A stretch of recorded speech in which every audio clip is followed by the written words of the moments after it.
नमस्कार दोस्तों, आज इस वीडियो में हम जानेंगे ऑक्सीमीटर के बारे में। ये मेडटेक कंपनी का ऑक्सीमीटर है।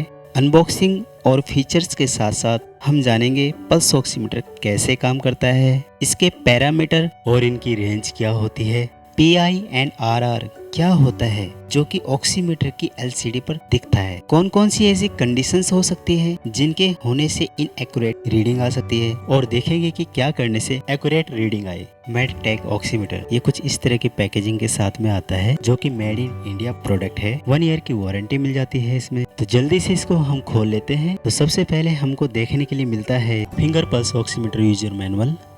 इसके साथ आता है ये स्ट्रैप।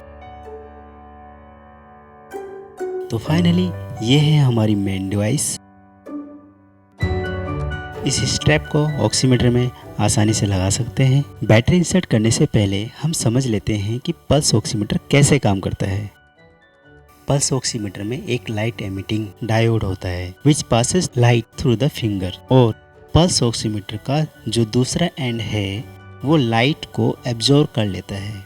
लाइट बीम जो आप इमेज में देख पा रहे हैं, ब्लड के अंदर जो हीमोग्लोबिन है उसको टारगेट करता है। जो हीमोग्लोबिन ऑक्सीजन कैरी कर रहे होते हैं, जिनको सैचुरेटेड विद ऑक्सीजन बोला जाता है, उनको टारगेट करता है। और इस तरह से लाइट बीम जो हीमोग्लोबिन को ऑब्जर्व करता है, उसको ये डिवाइस ऑक्सीमीटर पता लगा लेता है और उसी के थ्रू SpO2 परसेंटेज को बताती है। फाइनली हमारी बैटरी भी इंसर्ट हो चुकी है और कुछ इस तरह से ये जो डिवाइस है ये रेडी हो जाती है, मेडटेक ऑक्सीमीटर। चलिए इसको यूज़ करने से पहले कुछ पैरामीटर्स और उनकी रेंज के बारे में जान लेते हैं।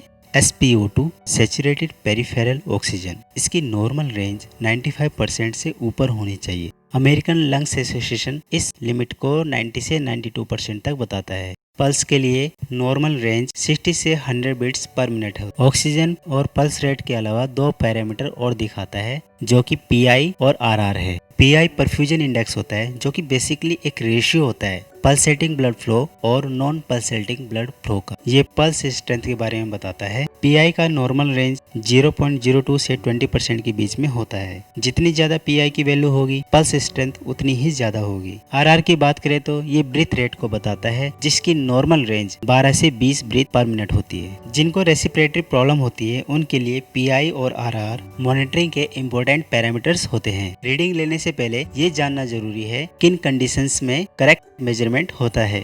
नेल पॉलिश, हाथों में मेहंदी का लगा होना, या फिर प्रोब के ऊपर तेज लाइट का पड़ना, स्मोकिंग, या फिर कोई स्मोक वाली जगह से होकर आया है, इन सब रीजन से इनएक्यूरेट रीडिंग आने के चांसेस बढ़ जाते हैं। स्मोक के कार्बन मोनोऑक्साइड के मॉलिक्यूल्स ब्लड में ऑक्सीजन मॉलिक्यूल्स को इजीली रिप्लेस कर देते हैं। इस केस में मेजरमेंट तुरंत ना करके 3-4 घंटे बाद मेजरमेंट करें।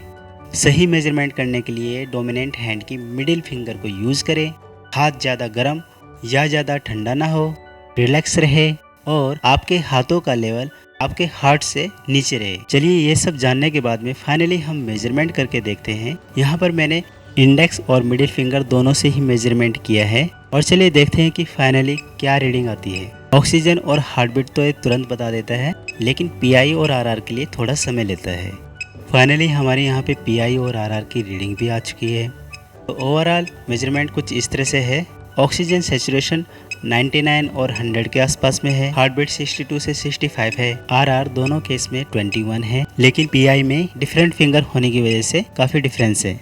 पल्स ऑक्सीमीटर घर में रखना जरूरी है, पर्टिकुलरली जिन लोगों को सांस लेने में तकलीफ, रेस्पिरेटरी प्रॉब्लम है। कोरोना के केस में ये और भी इम्पोर्टेंट हो जाता है, जहां ऑक्सीजन सैचुरेशन और अदर पैरामीटर्स को क्रिटिकली मॉनिटर करना होता है। घर में एक अच्छी ब्रांड का ऑक्सीमीटर रखें, हेल्थ मॉनिटर करें और स्वस्थ रहे। दोस्तों, अगर आपको मेरी ये वीडियो पसंद आई हो तो लाइक करें, कमेंट करें, बेल आइकन को दबाएं for getting new alerts, and don't forget to press subscribe button. धन्यवाद।